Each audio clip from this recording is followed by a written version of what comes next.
Shalom, saya Feby Rakulasala akan memaparkan materi yang ada dalam topik yang ke-10 dalam perkuliahan Filsafat Ilmu Lanjutan.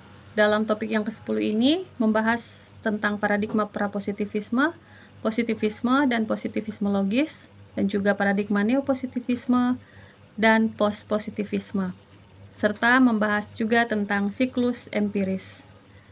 Saat ini saya akan membahas tentang definisi dari istilah-istilah sebagai berikut.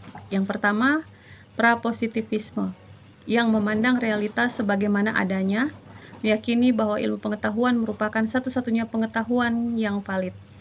Yang kedua, tentang positivisme. Positivisme fokus pada identifikasi hubungan sebab akibat antar variabel, membedakan tajam antara persoalan keilmuan dengan pernyataan dan hal-hal yang normatif. Kemudian yang ketiga adalah positivisme logis, yaitu berfokus pada bukti empiris, menolak klaim metafisik dan idealis, hanya menerima pernyataan yang dapat diverifikasi secara ilmiah melalui pengamatan atau eksperimen.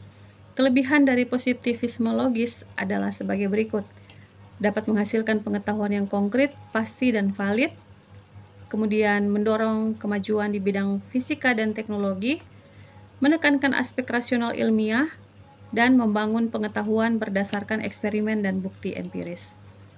Adapun yang menjadi kekurangan positivisme logis adalah belum mampu merumuskan kriteria yang valid untuk pernyataan ilmiah, dan persepsi manusia atau perilaku manusia terlalu pasif. Karena kelemahan positivisme logis ini, dalam penelitian sosial atau humanivora akan menemukan kendala menitik beratkan pada sesuatu yang nampak yang dijadikan objek penelitian, di mana hal tersebut bergantung pada panca indera, padahal panca indera manusia terbatas dan tidak sempurna, sehingga kajiannya terbatas pada hal-hal yang nampak, padahal banyak hal yang tidak nampak dijadikan bahan kajian penelitian. Dengan demikian nanti banyak orang tidak percaya pada Tuhan, surga dan juga neraka. Maka manusia akan kehilangan makna, seni dan keindahan, sehingga manusia tidak dapat merasa bahagia dan kesenangan itu tidak ada.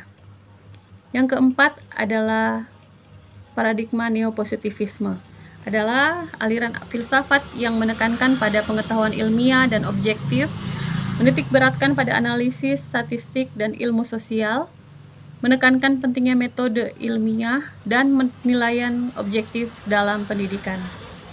Kemudian postpositivisme adalah pendekatan yang mengubah pandangan positivisme dengan beberapa karakteristik, yaitu realitas bisa dipelajari tapi tidak sempurna, realitas dipengaruhi teori, hipotesis, latar belakang pengetahuan, dan juga nilai-nilai. Realitas dipengaruhi peran subjek, realitas dipengaruhi oleh bias yang dapat diidentifikasi dan diatasi. Realitas dipengaruhi oleh konstruksi sosial. Postpositivisme mempengaruhi teori dan praktik di berbagai bidang seperti filsafat, ilmu, dan penyelidikan ilmiah. Postpositivisme juga digunakan sebagai landasan penelitian kualitatif. Dalam penelitian sosial, pendekatan postpositivisme lebih cocok karena berfokus pada bukti yang dapat diverifikasi secara ilmiah melalui pengamatan atau eksperimen. Misalnya dalam dunia pendidikan, penelitian tentang perilaku siswa yang kurang fokus dalam pembelajaran, yang biasanya ditunjukkan dengan perilaku siswa yang keluar masuk kelas berkali-kali. Hal ini menunjukkan dengan perilaku siswa yang keluar masuk kelas, ribut atau tidak dapat memahami materi dengan baik, yang itu dapat kita lihat dengan melalui evaluasi yang dilakukan oleh guru.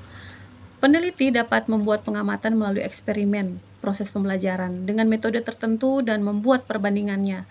Misalnya, peneliti melakukan metode ceramah, game interaktif, demonstrasi kisah Alkitab, lalu kemudian mengamati tingkat ketertarikan efektivitas metode pembelajaran tersebut terhadap minat belajar siswa. Jadi kalau metode ceramah, apakah siswa tersebut dapat fokus? Bagaimana juga dengan penerapan metode games interaktif ataupun demonstrasi? Peneliti dapat melihat perbandingan di antara metode-metode yang telah dilakukan tersebut terhadap minat belajar siswa. Dan yang terakhir adalah siklus empiris. Contoh penerapan siklus empiris adalah penelitian yang menggunakan observasi dan percobaan untuk mengumpulkan data, seperti penelitian untuk mengetahui warna bunga tertentu yang mekar pada musim tertentu. Tahapan penelitian empirisme adalah sebagai berikut. Yang pertama, mengumpulkan data melalui observasi terhadap bunga.